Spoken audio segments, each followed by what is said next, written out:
Right, everybody, thanks for joining in again. We're very fortunate tonight to be joined by Steve Macleod. Steve is a head coach of a junior hockey club in the Northern Alberta Hockey League. He's going to spend an hour or so with us tonight, chatting about hockey. Usual rules, guys. Any questions, stick them in the chat box and we can answer them as we go, or we can wait till the end.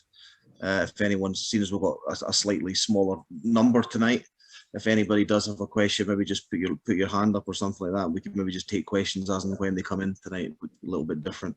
But yeah, okay. Let me hand over to Steve, and Steve's going to share some of his views on hockey, and let's see. Interested to see what Steve's going to say.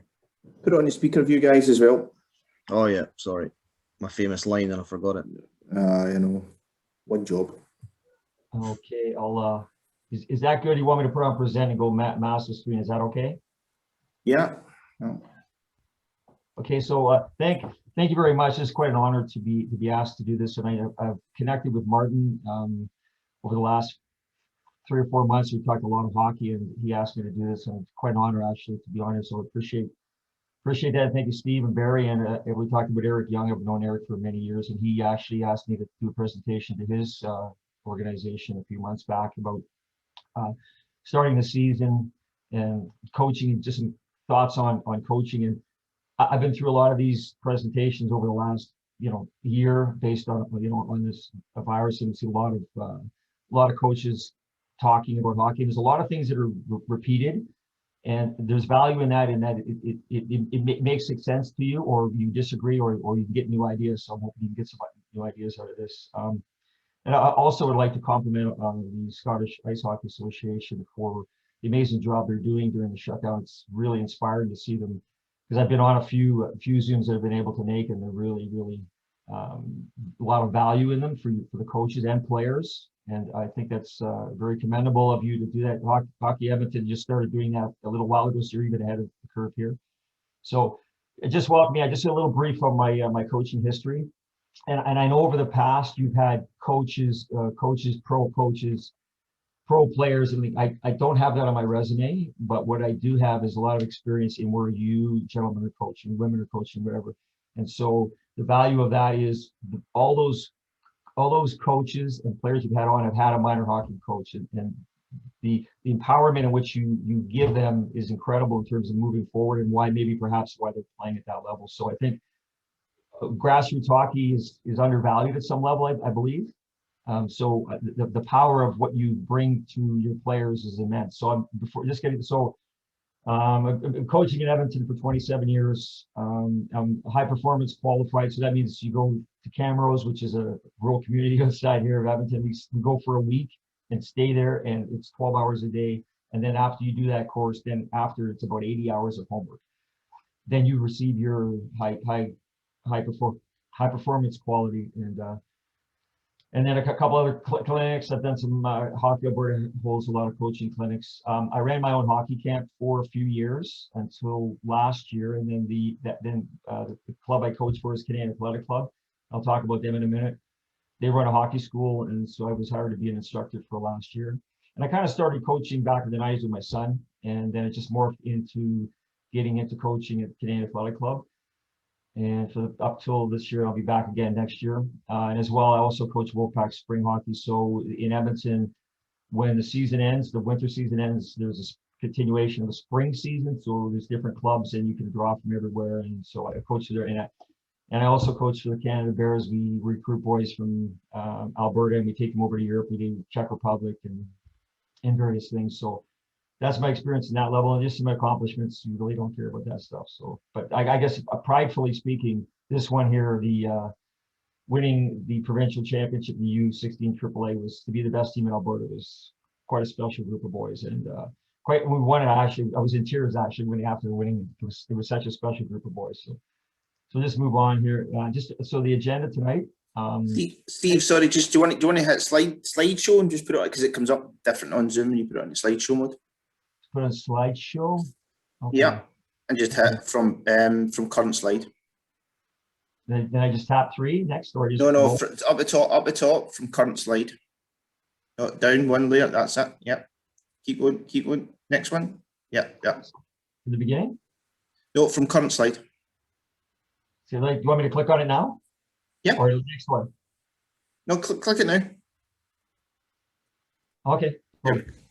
Yep. Okay, so just to the right, so I coach for Canadian Athletic Club. We've been around since 1937. We're an elite group, our elite club. So Edmonton is split into 4 teams, and Edmonton has about 1 million people. So there's 4 quadrants, and every club has a quadrant we draw from, and we draw the best players from the area. We have 10 teams from U18 AAA down to U13 AA. There's 10 teams that we play in 7 different leagues.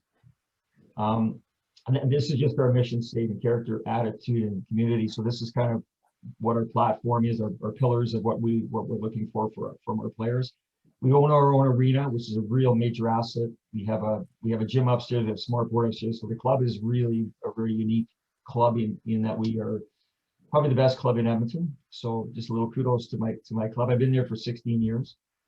So just the agenda, the coach's role, team setup, season plan, practice thoughts, video and question and answer. I'm not really going to get into game things, if you will, but I just think the other things we just talked about here. Okay, so I seen this quote a couple of months ago, and then we go back to talking about the pro players that you've had on, and pro coaches. So a coach will impact young people more in a year than an average person does in a lifetime. And it is so true. They like, and I'll give you an example. Actually, for the ones that seen Pete Russell on here, the GB coach, I remember at one point, it was an amazing presentation. If that's on file, go back and watch. It was amazing. And he was talking about when his memories of playing in air, and the coach he had in air, I forget the gentleman's name, but those memories and that time spent with that coach had a huge impact on his love of hockey and his life. And that coach obviously taught him a lot of life skills. And so, and you can see his expression just talking about that coach. So when you do have kids, what you say, how you make them feel, it's paramount. And so I think person first, player second. And sometimes we get caught up in the player because we want to win, and we care about how's this player going to help me win. Whereas if you reverse it and think about the person first, they will help you win because they will give you the best. So I thought that was really profound, and when Pete said that. So we'll move on here. So why do we coach? Why do I coach? Why do you coach? There's a purpose to why we do it, and why you do it. Love of the game, I guess, perhaps. And I think you have to have a philosophy going in. And I will preface this by saying, like, I get paid to do what I'm doing, but I didn't always get paid, and I gave it just as much effort when I was a volunteer when I started out. So if you're a volunteer coach, which I would assume a lot of you are, it's not an excuse not to be excellent. It's not an excuse to not be the best you can be. It's not an excuse to not put time in. And I know when you put your hand up, it's not everyone will put their hand up because it does involve a lot of time. But when you do put your hand up, I think it's really paramount that you take it seriously, because we go back to the previous slide in terms of your feeling of the kids that you're working with, and you owe it to the children. Really, you do owe it to the children that you're working with. So my coaching philosophy, and this is presented to the parents. I put this out there, let them know what my feelings are. Provide a challenging, positive, educational, enjoyable atmosphere for all players. Stress the importance of preparation, attitude, work ethic on and off the ice. And off the ice means how you treat people off the ice. You open doors, you say hello, you say thank you. Those kind of things are part of our standards. And then that will lead to good people in sports and life. And so that statement alone is huge, because we're not only producing hockey players and sport athletes, we're producing people in our society. Like I've previous people that I've coached are doctors and lawyers and work in the oil field, but they're all great, good citizens. We really have a major influence on how they think about that. Enhance the players' fundamental skills and allow them to be the best they can be mentally, physically, and socially. So you go back into social, being good teammates, working within a structure of a team. Stress the importance of team and community. And we go back, this a lot goes back to our pillars of our club. Create an atmosphere that will further a lifetime of enjoyment, friends, and physical fitness through the hockey season experience. So there's a lot of stuff in there, but when you kind of break it down, it's just be a good person, get your kids to be a good person. It's pretty much what and do the value of doing the right thing. And then just a coach commitment, a significant improvement of skills, team play, positive environment. And this is another key, being positive with your kids. And the new millennials won't take negative. They don't take it anymore. Yelling and screaming when I play doesn't work anymore. It will work for 5 minutes, but then with the actuality of it, it will tune you out and you've lost it. So this is communication. So this is another, you need to get to know your people. You need to talk to them. You need to know what works for them, what doesn't work for them. Pride, dignity, class, so it says enough, and accountability. There has to be accountability in doing the right thing. So it can almost, like, you can just break it down and say, ask the boy, are you doing the right thing? And then that'll pretty much answer your question. If you're doing the right thing, then you're going to be accountable. And when you do get a staff, I think you have to be on the same page, because if you're not on the same page, it's going to cause conflict. And so these are, like, I'm not going to go through all of these, but these are paramount in terms of what a staff should provide your players. Energy providers, so it's body, like energy providers is body language. And you come to the rink, especially when you're running practice, you've had a rough day at work, wife's on you, whatever. So you just step on the ice with the kids, it's go time. You're an actor. Come on, the enthusiasm which you provide, the energy you provide on the ice really enhances their experience. And so if you're down and complain, it's not going to work. So you gotta be an actor at a lot of levels. Positive language, we go back to that and talking about saying good things to the kids, being positive with them. You know, nobody wants to hear negatives. I mean, you want correction, but negative is a different word, I think, than correction. Be organized. So, and I know when you're working and stuff, sometimes it's hard to be organized, but you can if you really want to. Want and have to. If you're the same as you want to go to practice, you have to go to practice. There's two different things. So if you want to do it, you will be organized. So come with a plan. Be poised and calm. And this is a really important thing, especially on the bench during games. Poised and calm. They want you in control. If you're out of control in anything, even on the ice in practice, if things aren't going well and you're yelling and screaming, honestly has no value. You got to just, okay, things aren't working. Let's stay calm. Let's move on to something else. And same on the bench during the game. It's really important. Selfishness. So team first attitude. We're here together. It's not the coaches and the players. We're all together. And that really will go a long way in terms of making your team work as a unit. And we'll get to more of that later. Flexibility and resiliency. So things aren't going right. You have to have the ability to change on the fly, ability to make things better under bad situations. If something goes bad, it's not poor me. It's let's figure out a way to get it better. And demonstrating care, and we go back to the person again. If they feel you care about them, they will give you what they have. If they feel you don't care about them, and I'm just sitting over here, I'm just playing, and I don't have any connection with the coach or the players, you're not going to get the most out of your team. It's absolutely true. So these are some really key components of your staff, and the head coach is included in all of these things. And I think it'd be important to go over your staff and talk to them about these things. And it's not really it's pretty much common sense. And I'm just gonna, before we get into like the season plan and stuff and talking to the parents, this is very recent, as you can see by the word draft. And I've personally doing this for years with my team. We set a program of what's going to be part of the program, and then so we offer it to the parents, and this is what you're paying for. So Hockey Edmonton has put all the 4 teams under one umbrella now, and we're called the Elite Stream. And so every club is going to have to buy into this program. And so pretty much we're breaking out physical, mental, technical, life skills. Others, it doesn't matter. But physical, they're going to offer and make sure that we have a nutrition session, hydration session, how to work out, and then we're going to provide 20 workout sessions. So you can, I've used yoga in the past with my team, where you can do dry land, off ice, whatever you think enhances your team's situation. Yoga is I wasn't a yoga fan 2 or 3 years ago, but the active release, the stretching, because hockey players are so stiff. If you go and ask your team to do somersaults, they'll struggle. So yoga has a lot of value. The mental side. So this is a really important point too. This is team for goal setting. So goal setting with your team, with individual preparation. And then we do bring in a sports psychologist. We do 3 times a year, just to base on dealing with resiliency and thinking positive thoughts before you play, and has a lot of value. And the technical skills. So we bring in, personally, I bring in a skill coach to work a skill practice once a week, and he just spends time on working on skills. Goalie coach works just on goalies, and we meld them together and have that night as skill night. And we may incorporate an off ice, so we do skill night and then an off ice yoga right after, so that we encompass two things, and it's not very taxing for the players to deal with.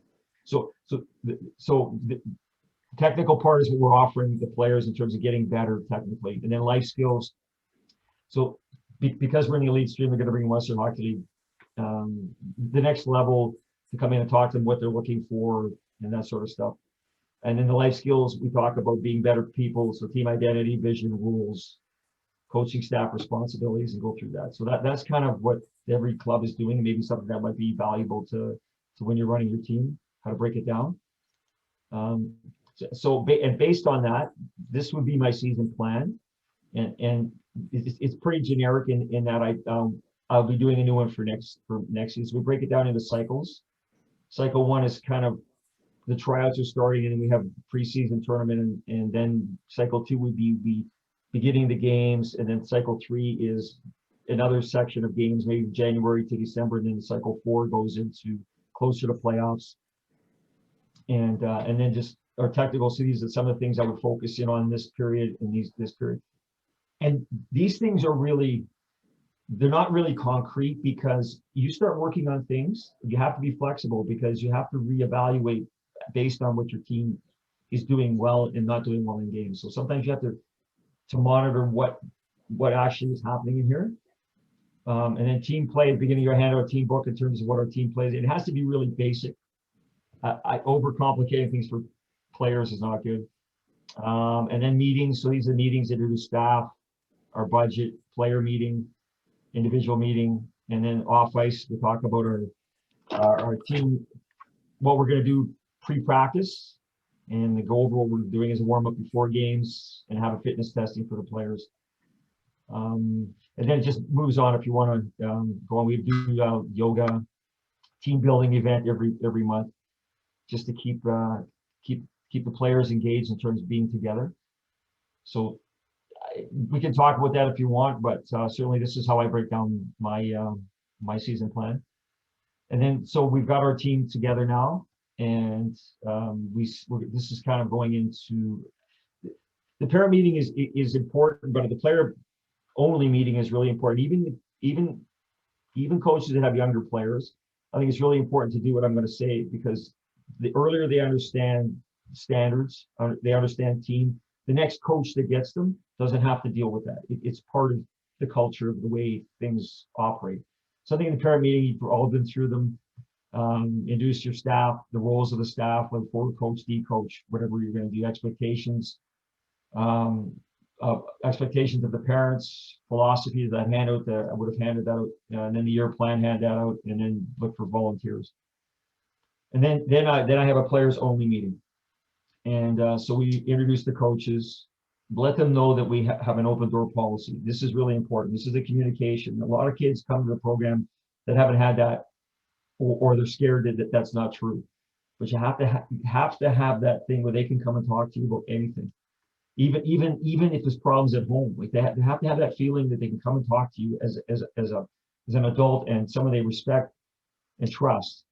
So, and you have to really embrace that and make sure that they understand that that is true, because some of them don't.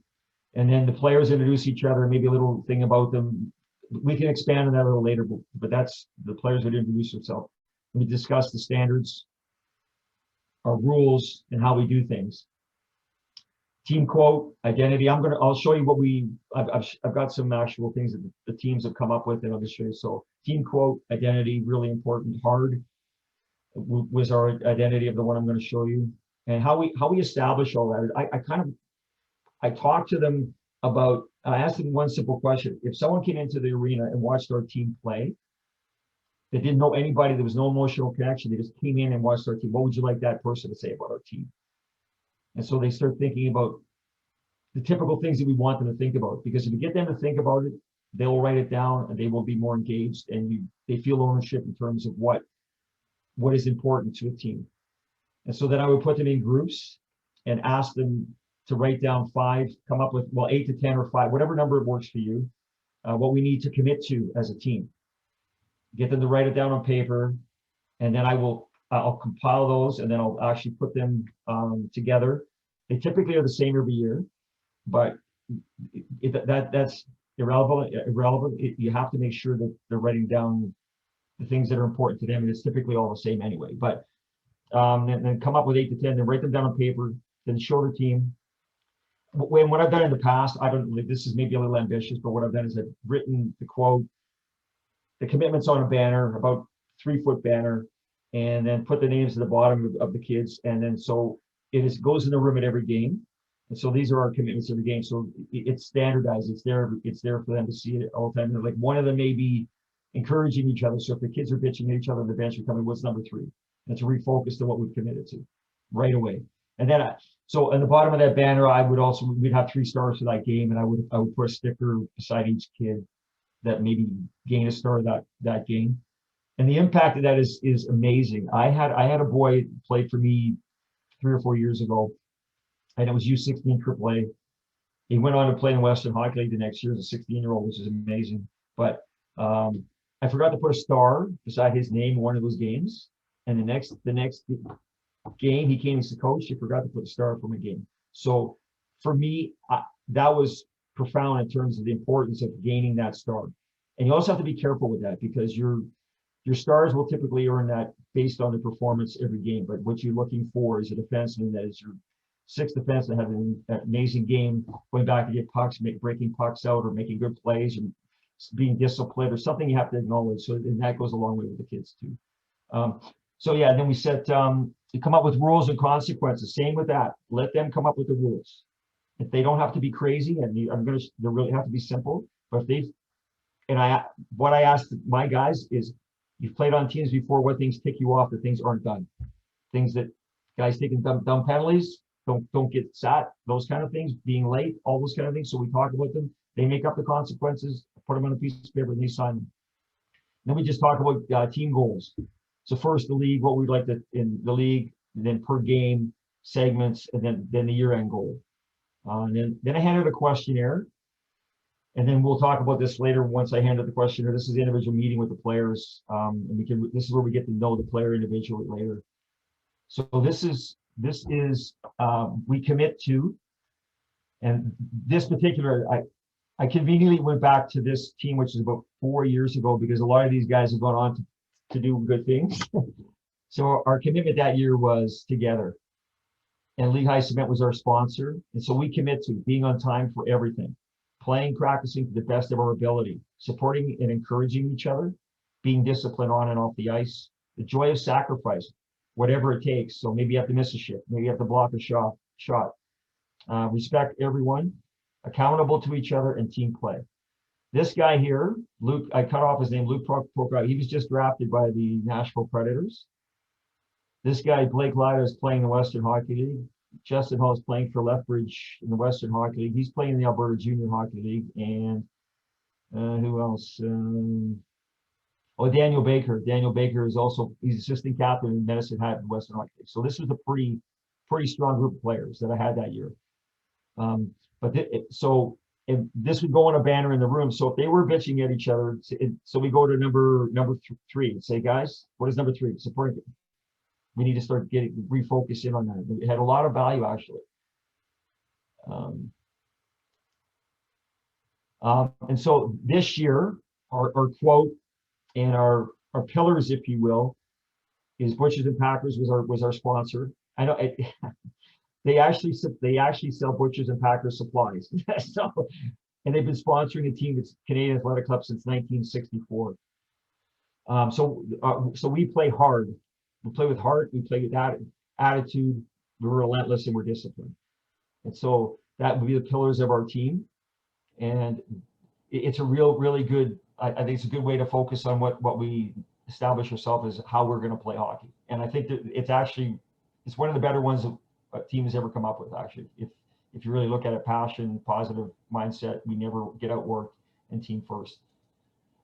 And this is real simple. This is our we want to be the top team in the city. So we have 4 divisions, 22 teams in our league, and there's a city division, and then there's 3 other divisions. So we want to be the top city team, And I keep telling these guys that we want to win the last game of the year. And if we win the last game of the year, that means we've won everything typically. So, and then our game goals, we want to score 4 goals. We want to give up 8 minutes of penalties, 2 hits each. I let them get away with that. That's probably unrealistic. Not everyone's going to have 2 hits every game, but we'll let them dream on that one. And just what time we're going to arrive. And if they don't arrive, they don't text me, let me a reasonable reason. They miss 2 shifts. It's progressive. This is a dumbass penalty, so that's a discipline penalty. Progressive. Not ready for game. Room not clean. Team skates. Practices. You're on ice on time. Team skates. Room not clean. Team skates. And off ice. Team pride, respect. So 0 tolerance. And then with drugs, like my group was obviously older. So, but even younger kids, if they can target this and they understand there are rules and they make up the consequences. And this is the form I hand out to the players, the questionnaire. Even younger players, this is really good too to get them thinking. And some kids write 2 or 3 words. Some kids they write it on the back. They write so much on the back. So it depends on the kid. But what are your goals for the season? So then we talk about letting them. And this is an individual meeting with you and just the player and another coach, obviously. And this is a real good time to get to know your players. So what are your goals for the season? We can talk about it. And if you happen to know that player and he scored 5 goals last year and he says his goal is 50 goals this year, you have to maybe get him to understand that's not a real tangible goal. Let's look at 15, and if you go over, then that you've blown by, as opposed to getting some real tangible goals, realistic goals. You can talk about, so he'll write them down. You can discuss it. So they fill these out and then they bring it to you filled out. What do you want your team to accomplish? We kind of went over that in our team meeting, but still, I just want to know what they're thinking about that, and how do you help on planning? How do you plan on helping the team reach these goals? So you want to see their importance of what they feel they can bring to your team. And what do you expect from your coaches? This is a really good one, because a lot of these go back to what they didn't get from their coach the last year if they had a different coach. So if you want to provide quality experience for your kids, you want them to say something positive in that environment. They want good feedback, they want good correction, something like that. What is the strongest part of your game? So we can talk to them about that. What do you need to improve on? We can talk about that. And then this is where we get to know the players. What are your interests outside of hockey? So you find out they like playing saxophone, or they like playing badminton, or they like whatever. So then that's the discussion that we start to know. And I think other questions we can put about their family, have brothers and sisters, but this is just a general template. You can ask the questions you want, but the value of this is immense. Like, you have that one-on-one meeting with them. It's really good. And for the older kids, in fact, even younger players, I hand this out to them too. So they talk about their personal goals, and we can break that down to each game and how they're going to achieve that. So I took a coaching clinic many years ago, and the Saskatoon Blades in the Western Hockey League coach had this, and I kind of modified it a little bit, but the concept is really, really good. So they would fill in, and these are for keen players. I mean, not everyone's going to do this. The keen players will do it. You should really encourage the other players to do it and hold them accountable if that's something that you're interested in. So write the name, the date, the arena, and the goals for this game are. So 3. So I want to get, if I'm a defenseman, I want to go back and make clean outlet passes. I want to get pucks 3 into the paint. I want to stay disciplined, whatever their goals are. And then after the game, they start filling this out. Was I mentally and physically relaxed? And this will come into play once you've talked about mental and physical preparation with them too. This obviously, yes. Mentally, physically focused, yes. Use visualization to prepare, yes.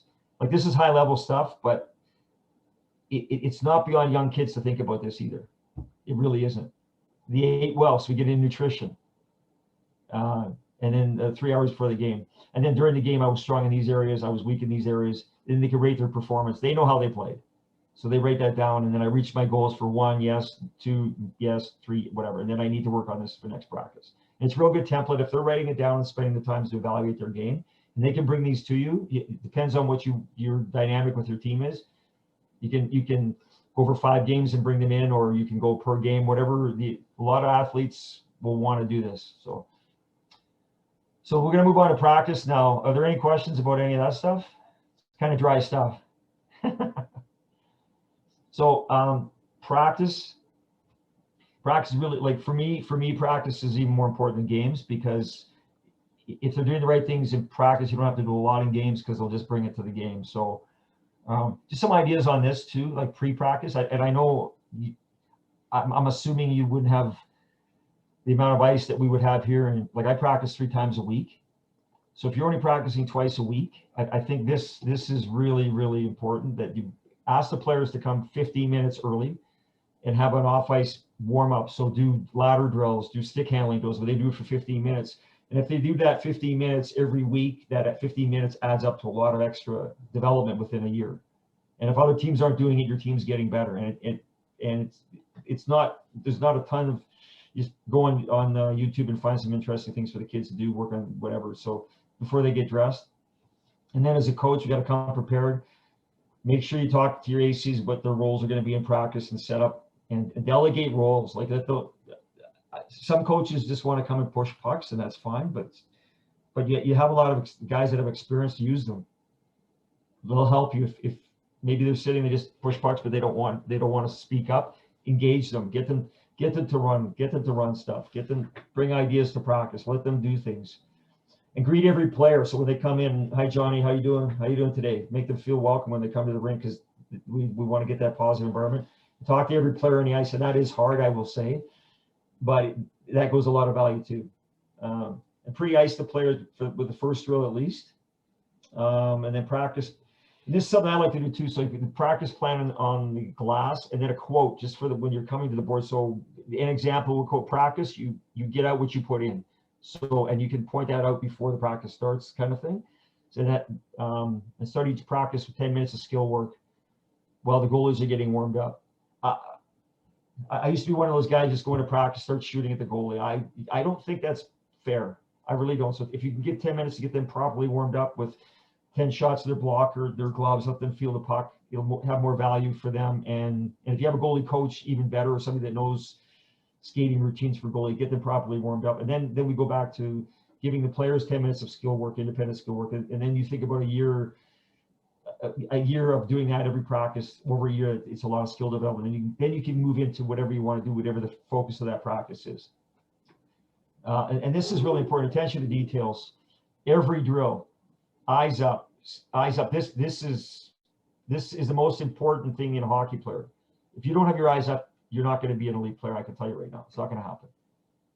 So encourage them every if there's eyes up, up. And I don't know if you know who Claire Drake is, but he was a famous coach in Canada here. And one of his quotes was, "The coaching is the joy of repetitiveness." So you have to just keep on them about what you want. Stop at the net. Don't let them go by. Deception. Play away from the puck. Sticks on the ice all the time. Talk. Call for passes. Passing, giving and receiving, huge skill that's not worked on enough. And I got deception twice. I must be really into deception, but that's a really important. It's coming more into vogue now. Like you'll see McDavid come down the ice, he's looking past the dry cell, but he shoots. It's being utilized a lot now. So and what I mean by attention to detail in drills. So an example for a 2-on-1 drill. So forward back to the D. Let's regroup, go 2-on-1. Okay, and then let's go. Well, what do you want to see in the 2-on-1? Where is the defenseman stick? Are you in a left and right shot? So that would change the dynamic. If you're a left shot coming down on a goalie, that your stick as a left shot would be a different component than if you were a left shot coming on the right side. Where is the defenseman? Is he high? Is he low? All these things are really, really important. What does the defenseman do after the shot? So if for me, if the defenseman always takes the guy that didn't shoot the puck. So the shooter, you look for the secondary guy because he is going for the rebound. And hopefully you're getting help by this point and grab that shooter. But that would be something you'd give a defenseman. A goalie. So you talk to the goalie. Which way is the guy coming? Which way is he shooting? That trajectory is different than if he's a right shot. So goalie has to think, make sure the goalies come into the glass, because the goalies come to the board. The goalies have to understand what the forwards or the offense is trying to do to them, patterns, what they're thinking. So he should be thinking, an elite goalie should be thinking, if he's a left shot coming down this side, these are probably his options. Or if he's a right shot, these are more options for a right shot. These are really important. So the goalie's at the board, he sees what, and conversely, a goalie wants to know what they're doing so he can stop the puck, and then forward wants to know what the goalie's doing so he can score more goals. It works both ways. So that's why they're really important that they're at the board. And this is another thing, to add pressure on drills. Standing in line and going down and shooting on them. shooting on like put them at the blue line pass, give and go, come in and shoot on goal. You can turn that into two things. So one thing, it's a skill drill, really. You're catching and receiving a pass, you're opening up, you're using your edges, you're going in and you're shooting. Give them a purpose to your shot. But if you add a coach and the stick goes this way, then the player has to read that and he'll go that way. So that's a decision he has to make, as opposed to just going and skating whatever he wants. So the next time, you make it a last minute decision. So he has to have his eyes up to see what option you're giving him. That has a lot of impact. And then pressure. So maybe start a drill with no pressure, then add pressure. So now he has to heighten his resistance or his puck protection. So really add that component to every drill you can. Positive feedback, make everyone better. And it's easy to just work with your best players, but if your bottom player gets better by the end of the year, your team's going to be better. And we can kind of ignore those and frustrated with those bottom players, drill killers. We can get. I've been there, done that. Like, that kid is crazy, but honestly, we need to make them better. And competition. So, and compete. If you give them competition, say you're going to give up, you have a smaller game and you're going to buy a chocolate bar for the winner or whatever, they will go crazy as opposed to just playing. So add something into competition and SAG. So small area games. Best drill you're going to do. Compete, skate, pass, think, everything. And we'll look at one later. We'll look at one later. Put them in your practices. And you can even work on a skill and then use that. Say you're working on backhands as practice. So then you put up a smaller game, you can only use your backhand. So now they have to work on it after learning the skill, work on it in a game situation. That's just, and this quote here, I don't know if you can see that. You only get what you insist on. So profound. And we go back to the habits. So if you persist that they insist they go to the net, they will do it. You keep hounding them, they will do it. It's amazing. And then fun, obviously, like, this doesn't sound too fun, but actually a lot of this stuff is funny. And the high athlete, the athlete that wants to get better will take all this stuff as fun because they want to get better. So these are, I don't even know if you guys want to see this, but these are some warm-up drills. And look, this is why I hate to mock Hockey Canada, but maybe this is why we're falling behind. Watch this kid do this drill. Where are his eyes? Nowhere. They are looking at the puck the entire time. Why do that drill? If you lose the puck with your eyes up, whatever, get better at next time. But this is, honestly, but you can line up your players so that this would go on when your goalies are warming up. So put them in 4 lanes. If you have, I don't know, 12 kids, put them in three groups and just have them come down the ice and then go back down the other way and just work on their hands. Wide extension. Be comfortable with puck on both sides of your body. The Hockey Canada provides a lot of these. Eyes down, though, just absolutely unbelievable. And then you can add skating down with, let's get this out here. So this would add a pylon component in, so you would be, and you get, again, 3 groups. So you can get them through, you get a lot of value in terms of repetitions, protecting the puck, going around the pylons, maybe for higher standard kids. But the truth is, if you ask an 8-year-old to do this, he's going to do it. And you introduce it early, they'll do it. They don't know any different. You just tell them, and that skill is really, really important. Challenge them to be better. And again, if you work with 8-year-olds to do that skill, the next coach they get, they've already got that skill. And it can be enhanced on, obviously, as the levels go up. Okay, so that's just one, and we'll go to the next one here. Let's stop this, I guess. And this is the most interesting thing I'm going to show you tonight, I think, from my point of view. This one on the left, and this was provided by the greatest hockey guy on YouTube, Tom Malloy. He lives in Calgary. He goes to Flames practices and he films practices. And if you go to his YouTube channel, it is mind-blowing, the stuff you can get. And you're saying, oh yeah, well, they're pros, this and that. The truth is, the pros do really, really simple stuff. So here is the Calgary Flames doing warm-up. It's a little jittery, but you think about the skills that's just in that one drill: puck protection, edges, stick handling, decision making because the other guy's in the other way, there's so much in this drill. This is the Calgary Flames. Sometimes we overcomplicate things, and the truth is it has to be as simple as this. And then I think they morph into passing, so they do the monkey in the middle thing. Now let's go monkey. So now they do the monkey in the middle. So now we add a component of playing without the puck. We have to find space, make decisions. This guy's stick should be on the ice to try and deter it. So this guy has to make a decision now based on what's given available to him. Really, really simple stuff. Professional hockey players. Your 6-year-olds could do that drill, and they're still doing it when they're 25. And this as well. So this template is amazing. So if you have a large group of players, you can set them up in 3 lines while the goalies are getting warmed up. So you got 3 over here, 3 over there, and you start just passing. All 6 players leave at the same time. They pass the next line, they fill that line. The next 6 players go. So they're just working on stick handling, eyes up. They have to have their eyes up because they don't want to bang into that player, make a pass. And you can add give and go, so you can add 2 or 3 passes before you get there. I'm not going to continue, but what I like to do, and I use the red line and the blue line as our targets. So all 6 players leave at the same time. They will leave from this line. The first progression is they would stop at the blue line, then make a pass and fill the line. So they're doing the same thing. And then we'd add a forward backward component. So they would leave, all 6 players would leave. They'd go forward here, backwards to the blue line, then up, make a pass, have to have their eyes up, make a pass. Third one, figure 8. So tight turn here, tight turn there, make a pass. You can go down on one knee. You can put obstacles here that they have to go around before they can make a pass. You can get a lot of reps through this template. It's if you have a lot of players, it's amazing. And this is Tom's women's team he's coaching, I think the university team. But if you have a large group, amazing warm up. And even if you don't, even have a team of 15, this could be a warm up while your goalies are getting warmed up and your players get a lot of value in terms of warmed up. Okay, let's go next one. This is another one.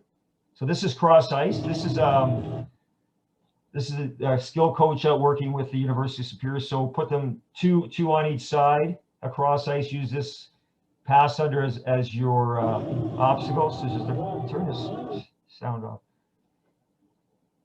Just make a quick move, and they have to get past the other side. And then the next player goes. Eyes up. A lot of reps. 2 guys going at the same time. Which way am I going to go? Which way are you going to go? Now we add another component to it. So we have a turn, a figure 8 coming out of that. Make a pass, and you can build on this for lots of them. But it's all about reps. It's all about as many players going as possible. Kids hate standing around. I hate kids standing around. So the value of that drill, and here is a higher level one that he's going to do that you can work. And 2 guys go at the same time. You pass, open your hips up, present yourself to this guy. This guy doesn't know what he's doing. He gets a pass back, open up, new pass from this guy, boom. Then the next guy goes. And you can build on that. There's so many things you can build on, but the skill development here, passing, opening up, edges, eyes up, taking, receiving passes. And lots of kids are going. That's, for me, is paramount. Small area games. This is the Gretzky game. You guys might have heard of him. Another Ontario boy from Toronto. What can I say? So I play this game. I do a double Gretzky. So I'll put two guys behind the net. And so this is White, I think, is trying to score here. So I would have a white player there and a white. Can you see my cursor? So I'd have a white player there and a white player there. These 2 white players are trying to score on this goalie, utilizing these 2 white players. And because it melds into my team play, I like on our forecheck, I want the puck. If the puck is here, I want it go to the other side. So this really works well with getting that utilized. So White can use that guy behind the net to score. They have 3 active guys. I would put 2 active guys, 2 guys below the net to work with. And so you've got 8 guys, and then so the rotation would be the 2 active guys who come out. If you have a lot of players, 2 active guys will come out, 2 new guys who go behind the net, the 2 guys behind the net will come out. And you can keep score. We talk about keeping score. So the things that are involved in this drill are just incredible. So I'm going to kind of move on to tactics.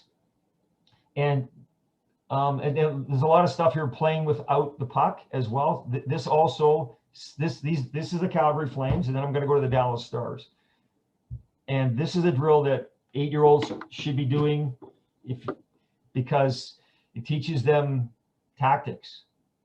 And they playing without the puck. So this one, what's going on here? Why is what? I can't access this. What's going on? I can't get here. Here we go. So they cross and drop. The coaches represent a D-man. They want the puck brought up the middle, kicked wide. And on this drill, you have a rule that they're trying to go off the pillows, and that mid-lane drive guy is going to the net. So that is playing without the puck. Mid-lane drive guy, it's a tactic. So the goalie knows that that's what they're trying to do. They're trying to go off the pillows to create that secondary opportunity for the guy coming to the net. So they just cross and drop. The middle guy kicks it wide. The guy goes to the net, stops at the net. There's the rebound, boom. And they just go across. Same thing, kick it wide, off the pillows. Guy in the net's trying to get the rebound. They just keep going back and forth. Real simple drill. And you can start, 8-year-olds, you maybe started at the blue line. Maybe you don't have the cross and drop component, but just making sure that mid lane drive guy is consistently going. And this is for a little higher level. So they're adding a cut with a. So they're driving into what would be the defenseman, creating a space behind. So this would be another situation for entry. So you'd be kick it wide. Mid lane guy pushes in. That guy can cut around. So it's a little bit more advanced. So certainly U20 boys and things like that, certainly. But really, we talk about overcomplicating really simple stuff. And then the next one here, this is the Dallas Stars in Calgary, last in 2019 in December. So they've already played October, November, December. So this is the drill they're doing for about, I don't know, 6 or 7 minutes. So it just builds on the last drill. They want the puck in the middle. They're going to kick it wide. The guy in the middle is going to the net, and he's going to pass wide. They just do this over, and this is NHL players. Joy of repetitiveness. They cross and drop. That guy screwed it up. Can you believe it? So they will cross and drop. He keeps it in the middle, kicks it wide, mid-lane drive, and they will pass to that guy, and boom. And the goal, this is not overtaxing for the goalie. They're only allowing 1 shot, 1 pass, but it's the pattern, it's the progression. Same thing, 3-on-0. They're going to come down 3-on-0. He's getting in the middle, kicks it wide, drives the net, finds the wide guy, shot. They do it. So this, and like my point with this is that the value of what you want to see in a game, you have to keep doing it over and over and over. So these guys have been playing hockey for 20 years, and there's still this pattern of 3-on-0 offensive zone entry has to be repeated over and over. So if you want to see it in a game, you got to do it over and over and over in practice. And the other thing too is why they want it in the middle, because if the guy in the middle, keep it as long as you can, because the defenseman will come together like these coaches don't. But as soon as they come together, that opens up ice on either side. So then they kick it wide, and then they get that mid lane drive, and this guy will have time to make decisions. So that's kind of why they want that mid lane drive guy to kick it wide every single time he does it. He gets there, kicks it wide, and then he pushes down. So, and this is my team. So we worked a lot on this too. So this is my team from last year. So bad pass initially behind, but he actually, but if you look at where this player is, we're going 3, he's not over here, he's not over there. I would like him to kick it a little earlier, but he does eventually, he's a smart player, so he reads the situation. Waits until that lane comes open. He passes it over, and we're not off the pillows this time because he gave him an a top shed situation. So we worked on that a lot. And so the value of it is right in front of me right there. So we worked out a lot, it happens. And unfortunately, my other PowerPoint, I had another clip where we won our division in the playoffs in overtime, and we work a lot on low to high play. So the winger would get it low to high to the defense and walk to the middle, go to the net, get it into blue paint, hunt that rebound and score. That was the goal that actually won it. We work on that a lot. So if you want to see it in a game, do it in practice. We want to see it again, absolutely. Okay, I can't get out of this one. I can't get out of this one for some reason.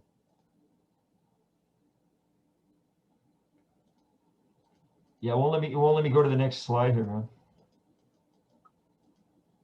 I can't go to the next slide. See if you hit escape. Yep. Is that it there? Is that it there? Escape? Yeah, hit escape.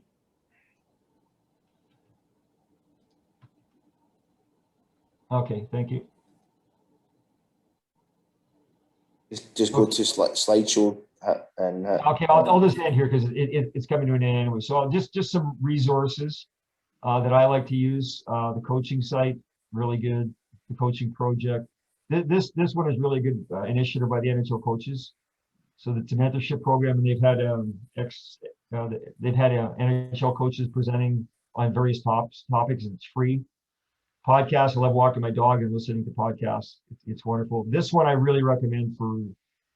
It's called Let's Go Podcast. When they have Corey McNabb on, it's tremendous. Glass It Out is another one. They talk to coaches. This is it, Sweden and the ways the Swedes are running hockey right now is incredible. They're not even. Their 12-year-olds are playing 3/4 ice now. Hockey Think Tank, Behind the Gear, Hockey IQ, Let's Go, the coaching project. These are just a lot of different options for podcasts if that's your thing. The YouTube, I talk about my hero, Tom Malloy. Canada, the Hockey Canada app, where they show you players with their heads down at will skating up the ice.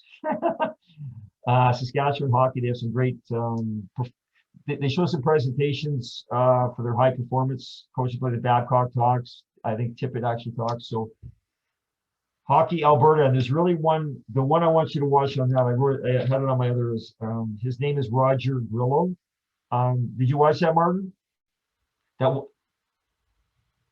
Yeah, I've watched bits of it. I haven't watched it all the way through yet, Steve, but I have watched about half of it. Yeah. Roger Grillo is with Hockey USA, and their mindset in terms of developing players is that I would highly recommend that Alberta Hockey YouTube and go to Roger Grillo if you want to. It's tremendous, especially younger coaches that are coaching younger players.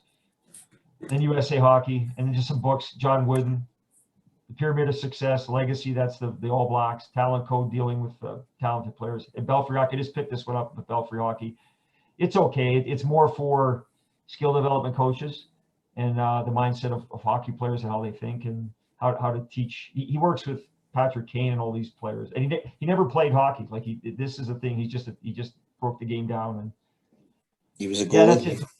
Yeah. So thanks very much, guys. I hope you're still awake and you got maybe one or two things out of it. You probably heard tons of it before. Like every presentation I see, I hear tons of things that I've seen before, but it does reaffirm what I'm doing. If other guys are saying that this is what they're doing, that helps. Or maybe I haven't heard something and I can take another nugget or two that I can get out that, hey, that's a great idea.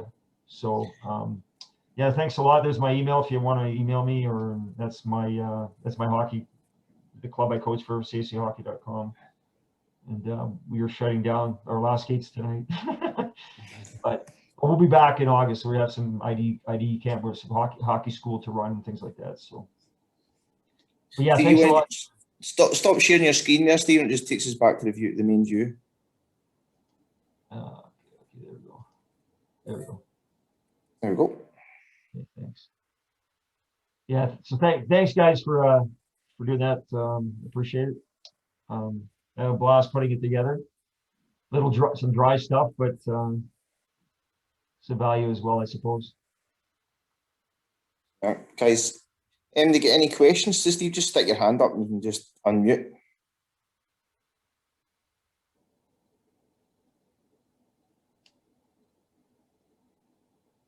Ross, is your hand up, Ross?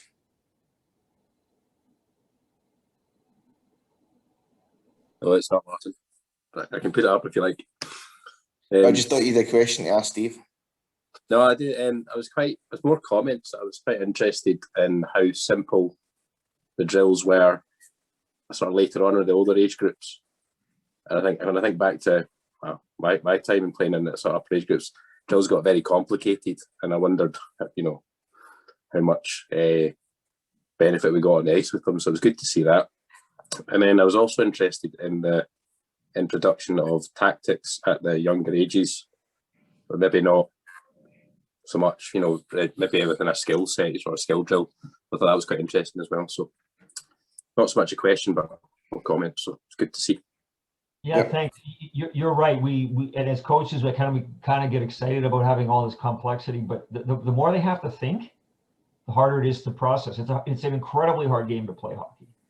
And so if you can make things direct, and I mean, you have to give you want to encourage creativity as well, but having a template, having like offensive zone entries, you have to have some rules so that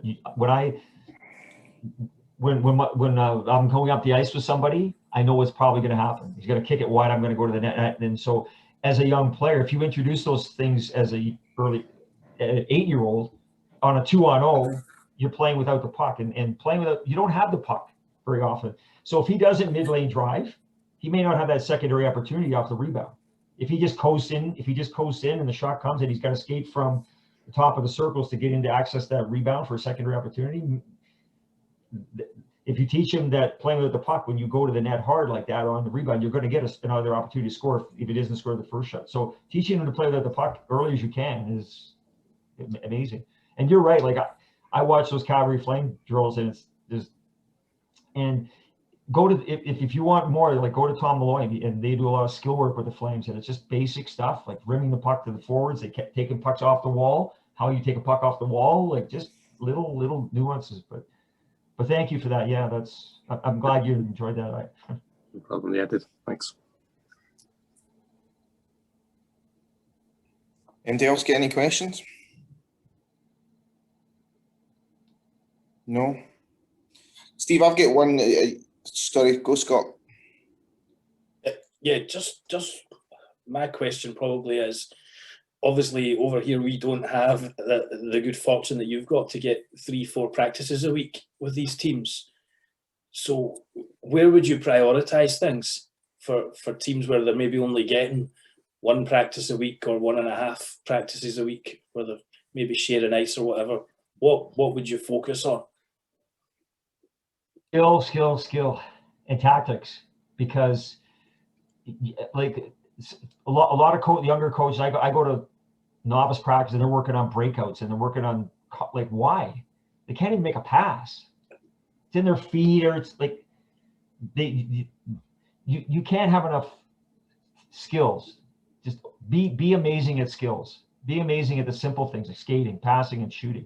If you can do those things, then now you can start building on that and build it. Like I get guys at AAA, like I've coached AAA hockey in Edmonton and stuff, and guys can't take a pass because they haven't learned it early. And the more comfortable they are with accessing pucks, no matter where it is on their body, and games are the smaller games, really, really important.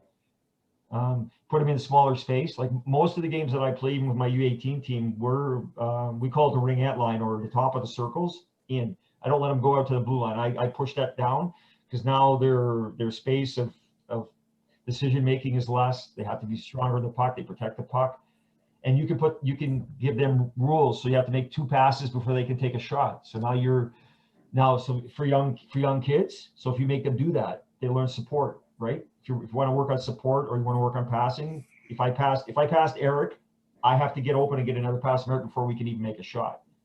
So we're developing within that smaller game support and passing, but I would definitely focus in on skill.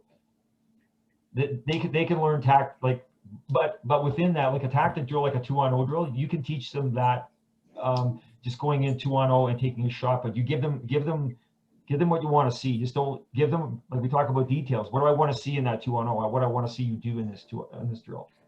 Just to say, and then just go 2-on-0. Well, tell them what you want to see in that 2-on-0 drill. I want to see you shoot for the pillows or the pads. And I want to see the second guy, you're going in there, and you're going in there because I want to get that rebound. When you hunt that rebound, put it in the back of the net, like those sort of things. So I definitely would have skill, and that's why I have that 10 minutes of skill warm up and the goalie warm up to begin practice before you get into the meat of the practice. And the other thing, honestly, depends how ambitious you are, but you can do a lot of stuff off ice development before practice. So when we talk about if you do 15, 20 minutes of stick handling before practice off ice, that 50 in a week, that's a half hour more of development of stick handling that week that you've given your players. And it's just asking them to come 15 minutes early. Or maybe you could ask them to come a half an hour early and work just on stick handling or whatever you'd like to work on. Ladder drills to get their agility better. That half hour, another half an hour, it's an hour extra a week on top of the ice, and it's free. Although I don't know if I want to do it out in Fife Arena parking lot. That's but I'm sure they can find a space that it doesn't take up much space to do that. So that's just a couple of things, I think. Anything else, Eric? Sorry, Scott. Scott, anything else? No? So, no, sorry. No, that's great. That's useful stuff. Helpful. Thanks. Eric? We've obviously spoken about this before, Steve, but what I like about the presentation is it's not just about, or the message is there that it's not just about drills. It's not just about running a practice. So you talk a lot about the other things, the kind of peripheral things like getting to know the kids and getting to know what they do outside of hockey, talking to them about respect for each other and how they behave in the rink, etc. And it's dealt with at the Scottish the coach education courses, but I think it's lost a lot in some coaches when they actually go and start running teams. So I don't know if you can maybe expand a wee bit on the importance of that. Oh, absolutely. It's and we go back to why you're coaching, right? You're coaching people. You're not just coaching hockey players, it's people. And if you get to know them, and kids are amazing. Like that's so much value when you get to know a kid. Like it's wonderful. It's a tremendous bond. And I have parents of kids texting me that I coached 10 years ago because they enjoyed the experience, because you made it enjoyable for them. And you want to have that when they leave your program. They want to know that you cared about them. And within that context, you're also teaching them a lot of life skills, how to get along with people, how to make things work. I don't know what it's like in Scotland, but I know hockey players are coveted by companies to hire because they know that if they're, particularly the elite kids, whatever, that they know the concept of team, they're working together, dealing with adversity. All those kind of things are in the hockey culture. Hockey culture is amazing in a lot of ways. I mean, there's a lot of negative stuff that's going on with coaches that are totally a-holes and doing it for the wrong reason. We have that in every sport. But if you do it right, you're gonna produce amazing people. They're going, like, all these kids you're coaching are gonna go in society, they're gonna do stuff. They're gonna work in society, they're gonna be part of society. So if you teach them, you're a role model, absolutely. And I think the one thing, the things you say to them, I'll give you a story about Hitchcock. So Ken Hitchcock, I don't know if he coached the NHL for years. He's from just outside Edmonton here, and so he did a coaching clinic maybe 10 years ago. He was coaching Dallas at the time, and he started his coaching career in Sherwood Park, which is just east of Edmonton here. And he was 400 pounds at that time, but anyway, when he was in town to do the presentation when he was at the Dallas Stars, he just went into a grocery store, and he happened to bump into a guy that he had coached, who's a big time guy, a banker now. Happened to bump into him at the grocery store, and they got talking. And he said to me, he said, why wasn't I on the power play in that particular game? Like, you remember that for 25 years. And so we go back to even thinking about the athletes now want to know why. So that he would have been told why now, as opposed to back then he wasn't told. But that stuck with him for all these years. And what you say to kids, what you say to kids is amazing. What they'll take in and what they'll gain from you being a really good role model and caring about them. Yeah, you're right. It's not just, a lot of guys, honestly, I want to win just like everybody else. But it's not about wins. Who cares? Who cares? Like, really, it doesn't really matter. It's nice, absolutely. But this is the NHL. You don't have, parents are coming. They're not paying to come. Those guys have like the Fife Flyers. They need people to come pay to watch them play. You guys, you're just developing people, players. So, yeah, Yep. and it can be hard sometimes. Winning is it's awesome, but you have to push that aside. I think sometimes for the actual person. And those one-on-one meetings, those simple things like, "Hi Johnny, how you doing today?" That's huge. It's actually easier for coaches nowadays because kids don't really want you to phone them and stuff. So on WhatsApp, or I text kids all the time. That goes a long way. Like, "How you doing today? How you doing, Johnny?" Or if they were injured or whatever, like, how's it going? Touch base with them. Like, those things go a long way. So yeah, thanks, Eric. It's true. It's also good for retaining players. Exactly. If you've got that caring attitude, they'll maybe not the best player, they'll maybe not the best team or a winning team, but it might be the only place that they've got that they can go and enjoy themselves and feel wanted, etc. So it's a huge part that's sometimes forgotten, I think. Yeah, no, absolutely. That's what it's all about. Why? Well, go back. Why do we coach? Like, that's coach. That's pretty much it. Yep. Yes. Yeah. Thanks, Eric. Yeah. Ken, do you got any other questions? Steve, I just want to ask one thing. See your AAA team. Do you have to try out to go on that, or do you pick players, or? Yeah. So in Edmonton, it's like I said, there's 4 clubs. So we're the Canadian Athletic Club, and so the kids from our quadrant will try out for. We will have tryouts in the end of August, September. So they will try out for those teams. And if they don't make the AAA team, they'll play for the AA team. If they don't make the AA team, then they go to what's called House League. And so that would be Northwest Zone, they call it, or White Mud West is another organization. So they would go. So we recruit the best players in our area. So and so they go. And I don't like the term, but we're in the elite stream. AA, AAA hockey is elite stream, and so I think that connotation has a. I guess the athlete thinks that way too. So I guess that mindset of being I'm an elite athlete may enhance their want to get better, perhaps, or put more time in. I don't know, but yeah. So we do have trials every year, and Edmonton is going through real. There's many more options now. So we have our high schools now are joining the school league, and so they're recruiting. They're a business, so they're recruiting kids to go to their programs, and they have a school league, and then there's another rogue league called the Hockey Super League, and they're not under Hockey Canada or Hockey Alberta, whatever. They're a private league, and so they're recruiting kids, so that the kids are just spread out everywhere.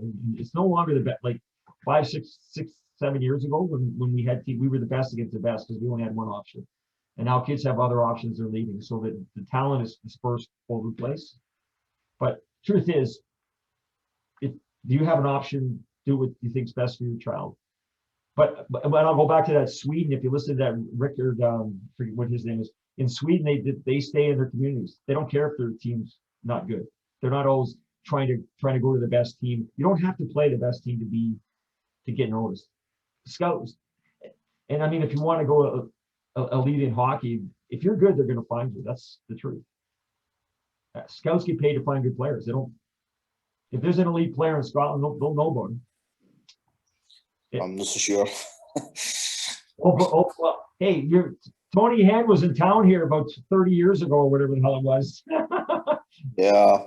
Until he got homesick for it didn't rain enough, I guess. He wanted to go back home. He missed home. Yeah, well, you haven't been to Edmonton, so I don't. It's just a bit far away right now, Steve. So yeah, it's love to come. I'm just waiting on McDavid invite me over to his house, but we'll see. Oh, he's got a balling house here in town. It's pretty nice. But I'm sure he's got a spare room. If it wasn't for McDavid, Edmonton is not a coveted town to come to. We are really north. We still have snow outside. Like it's 6 months. Like there's a lot. The weather is cold as hell, and like it's hockey. But if you love hockey, this is a place to be. It's 24/7 hockey. It's just yeah. And Edmonton does have some, does have some positives. There's no question, but yeah. Yeah, well, we're working on that. We're working on Scotland becoming a hockey place, but it's slow work. No, but and I think I mentioned at the beginning, like it's really, really, I admire what you guys are doing. Like this is, I mean, there's not a ton of guys on here, but the guys that are on here care, and so you throw it out there, they care, and so once you get more people to care, the things will get better. And if you don't do anything, that it stagnates. And I know you've done things for the kids, and I've been on a few of them, like that one with what the gentleman, the head coach there, Pete Russell. I loved that presentation was amazing. I loved it. It was good. It was good because again, he reaffirmed a lot of things that I think are right. And so to get that from a coach at that level, it's great for me that I've heard all that stuff before, but to have it reaffirmed, and because I care, because I want to get knowledge, it has a lot of value for me. And so, and people that maybe haven't heard some of that stuff, it springs. You got to get them excited about the game. And especially, honestly, Martin, like even my group, when we were down we played 4 games in November, and then we got shut down, and we were shut down for 3 months or 2.5 months, whatever it is. And during that, we had to, Zoom meetings with our kids and all like that. The kids will get bored. They don't want it. It's hard to keep them engaged. So for you guys, this is immense. It's been really tough, and it's not been good. It's not been good at all. Any more questions for Steve? No? Okay, guys. Steve, thanks very much for coming on. Really appreciate you taking your time. That was brilliant. I could talk hockey for another couple of hours if you want. I think we all could, you guys, it's late. It's 3 in the afternoon here, so. Yeah, it's 9:20 here. So, but really appreciate Steve coming on, guys. If Steve, are you all right? Moving forward, the Zoom call's recorded, and it'll go on the YouTube channel. But if you want to forward me the updated presentation, Steve, I can forward out to the guys that are on the call if you guys want it. Actually, that one is like, I was panicking before I came on, like I told you, but the other one I had updated crashed for some reason. I don't know why. So this one, the only thing missing out of this one was that clip of my team going high to low and winning the thing. It's exactly what. There's no change in it, so you can. Yeah. Okay, that's fine. I can get it. Yeah, sure. I can get it out to the guys, Steve, as long as you're okay with that. Absolutely. No, please, yeah. If they enjoy it, sure. Okay, yeah, nice. I'm planning to get over to Scotland here as soon as we can, so like to hook up with you guys if hockey's happening, then like hook up with some of you guys and have a coffee together or something. Go watch it. Super. Guys, anybody that wants a presentation, just let Lynchy know. We'll get it out. We'll get it to you. You're on mute, Lynchy. We have some questions here. They're just guys having to go because it's bedtime for a lot of kids here, Steve. Oh yeah, there were some kids on? No, people have got to leave to put their kids to bed because it's 9 o'clock. That's fair. Yeah. Yeah. But thanks anyway. Thanks very much, Steve. No, Martin, it's really nice getting to know you over the last couple of months, talking hockey and get to actually see each other. Yeah. It's been great, Steve. It's been great. Same as Eric, yeah. Our history goes back a long time, Eric. Yeah, 20 odd years. Yeah, it's crazy. Absolutely. Okay. Okay, guys. Thanks very much, guys. Yeah, thank you very much for having me. I appreciate it. Yeah. Next Wednesday, it's you and King, Lynchy, that's right, isn't it? Doing exactly. A goalie one. Yes. Can you hear me okay now? Yeah. Yeah, you and King next Wednesday is going to do a goalie webinar. Oh, that'd be fun. Yeah. Should be good. Crazy stand in the ring. Yeah. All right, guys. Thanks. So thanks again, Steve. And next time you are over in Scotland, feel free to get in touch with us and we'll see if we can all hook up, okay? Absolutely. I can't wait, Ashley. Rovers are playing, I'm good. Yeah, God. Don't know how you deal with that. Frustration of supporting them. Best team in Scotland. Wraith Rovers nil, they get called. Absolutely. I got the Rover ball sitting right here. Hey, they could